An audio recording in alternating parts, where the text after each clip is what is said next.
Today is Sanctity of Human Life Sunday. There are many members of our congregation that have a story they could share about the sacredness of life. I've asked Bonnie and John Kay to share about Daniel's life. I want you to know how precious in the sight of the Lord is all life, born and unborn, and how we as a church need to continue to pray and stand up for those who are unborn and for those who are born and who face life's challenges. My name is Daniel, and this is my mom, Bonnie, and she's going to share our story. My husband and I had always wanted to have children, though the journey was much more difficult than planned. We had 11.5 years of infertility and several miscarriages. We set my 35th birthday as the time to stop trying. That day came, and we prayed about it and decided to give it one more year, while we filled out preliminary papers for adoption. There was a box to check as to whether or not we would be open to considering a child with special needs. For us, that was a non-issue. I had worked with children both in and out of what would be considered the normal range, and my husband had worked with Special Olympics. Before we were married, we said that once we had our family established, we wanted to welcome a child with special needs. That seemed to be the commitment that God wanted from us, and that what He was waiting for. It was then that we got and stayed pregnant. We declined prenatal testing for disabilities, as it would not change our plan for our miracle baby. When we had our 20-week ultrasound done by a doctor, looking for other medical issues that we should be aware of and prepared of before birth, everything looked completely normal, and we learned we would be welcoming a healthy baby boy into our family. Most of my pregnancy was fairly non-eventful, even though it was high risk.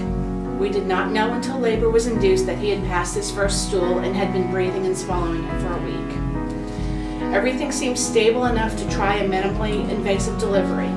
After laboring all day, we lost the baby's heartbeat, and I was rushed in for an emergency C-section. He was born blue, but he cried. 8 minutes later, I got my first glimpse of my son Daniel with his beautiful white hair.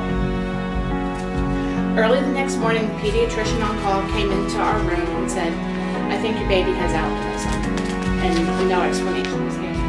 My husband and I thought it meant that he would need to wear glasses and be a poster child for sunscreen. A couple of weeks later, a pediatric ophthalmologist told us that our baby was legally blind. We thought blind was like pregnant, you are or you aren't. I drove an hour and a half home from his office just 3 days before Christmas with our 3-week-old baby, and I turned off the lights in the house and began fixing bottles and changing diapers with my eyes closed. We knew our son was fearfully and wonderfully made, and that God doesn't make mistakes, and that God knew the plan for his life before he was born. We needed to know what his world was going to be like so that we could help him be all God had planned for him to be. As he grew, we began to notice that he had some usable vision beginning about 6 months old. Shortly after that, I began to see signs of hip problems, but was reassured by his pediatrician that everything was fine. About 9 to 9.5 months old, he began losing skills that he clearly had had. I knew in my heart from about 10 months that it was autism. The doctor wasn't convinced till he was 18 months old, and at 22 months he finally received the autism diagnosis. We were told by one of his doctors that he would not talk again, and that if he did, it would not be functional. But they were wrong. And they told us that we were still young and we could just try again have another child. We didn't want another child. We already had our son. We stopped seeing that doctor, and knowing God had a plan for our child, we decided then to remove any specialists working with him that didn't see a real independent future for our son, one where he fulfills the plans God has for him.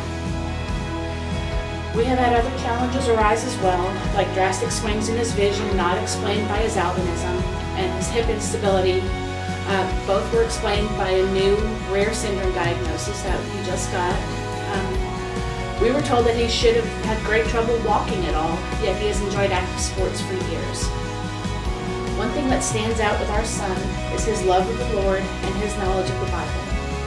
When my faith starts to waver, I have my son unknowingly helping me see God's presence. Everything my son is and does cannot be explained other than God working in his life. He loves to read the Bible and listen to the old hymns. We can't say that any of this was easy. It is the hardest thing we have ever done, and we know it isn't over. We have been told by several people that they don't know what we did to deserve a child like this. We see it as a calling, even though we do question our qualifications, but God equips those He calls. A few years ago it hit me. It wasn't what we did. Rather, it was like the blind man in John 9. As he went along, he saw a man blind from birth. His disciples asked him, "Rabbi, who sinned, this man or his parents, that he was born blind?" "Neither this man nor his parents sinned," said Jesus, "but this happened so that the works of God might be displayed in him."